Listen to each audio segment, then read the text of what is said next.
ധാർമ്മികമായ തെറ്റായ ഒരു നടപടിയിൽ നിന്നും പിന്നാക്കം പോയിരിക്കുന്നു. അത് തെറ്റാണ് എന്ന് അത് വ്യക്തമാക്കുന്നതാണ് ആ സ്ഥാനത്തിൽ നിന്നും അദ്ദേഹത്തെ മാറ്റുന്നത്. അദ്ദേഹം ഇപ്പോൾ പറയുന്ന ബെന്നി തോമസ് തന്നെയാണ് അദ്ദേഹം രാജിക്കത്ത് നൽകിയിരിക്കുന്നത്. അദ്ദേഹം പറയുന്നത് സണ്ണി ജോസഫിൻ്റെ അദ്ദേഹത്തിൻ്റെ പേരിന് ഒരു പോറൽ പോലും ഏൽപ്പിക്കാതിരിക്കാൻ താനിതാ പിൻവാങ്ങുന്നു എന്നുള്ളതാണ്.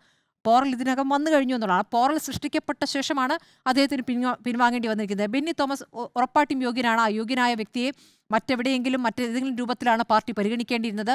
ഇത് വലിയ രീതിയിലുള്ള നാണക്കേടായി. ആ നാണക്കേട് എല്ലാവർക്കും വിശദീകരിക്കേണ്ടി വന്നു. അവിടെ കെ മുരളീധരനാണ് രാഷ്ട്രീയമായൊരു പ്രതികരണം അവിടെ ഈ പറയുന്ന പിണറായി വിജയനെയും മരുമകൻ എന്ന രൂപത്തിലുള്ള പ്രതികരണത്തിലേക്ക് അവിടെ വന്നിരിക്കുന്നത്.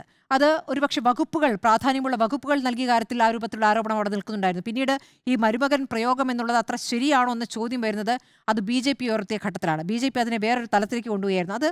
അതിൽ ഈ പറയുന്ന അദ്ദേഹത്തിൻ്റെ മതമടക്കം ഒരു പ്രധാനപ്പെട്ട വിഷയമാക്കി ഉയർത്തിക്കൊണ്ട് BJP വന്നപ്പോഴാണ് നമ്മൾ ആ പ്രയോഗം രാഷ്ട്രീയമായി ശരിയാണോ എന്ന ചോദ്യം തന്നെ ശക്തമായി ഉയർത്തി തുടങ്ങിയത്. അതുകൊണ്ട് തന്നെ കോൺഗ്രസ് അത് അത്ര ഉപയോഗിക്കാത്തായിരുന്നു. പക്ഷേ ഇതിപ്പോൾ നിൽക്കക്കള്ളിയുള്ള ഇല്ലാതെ ആയതുകൊണ്ടായിരിക്കും ഒരുപക്ഷെ ഈ വിഷയം കൂടി അവിടെ ഉയർത്തിയതെന്നാണ് ഞാൻ കരുതുന്നത്. അപ്പോൾ എന്തായാലും ഇത് ഒരു നാണക്കേടായി. ആ നാണക്കേട് തുടക്കത്തിലേ സംഭവിച്ചു എന്നുള്ളതാണ്. തിരുത്തി എന്നുള്ള കാര്യം ഏതായാലും ശരിയാണ്. തിരുത്തൽ പാർട്ടിയിൽ നിന്ന് തിരുത്തേണ്ടി വന്നു. പാർട്ടിയുടെ ഇടപെടലിലൂടെ KPCC അധ്യക്ഷനെ തിരുത്തേണ്ടി വന്നു എന്നുള്ളതാണ്. മന്ത്രി എന്നതിനപ്പുറം KPCC അധ്യക്ഷനെ പാർട്ടി തിരുത്തി എന്നുള്ളതാണ് ഇതിൽ കാണാനായത്.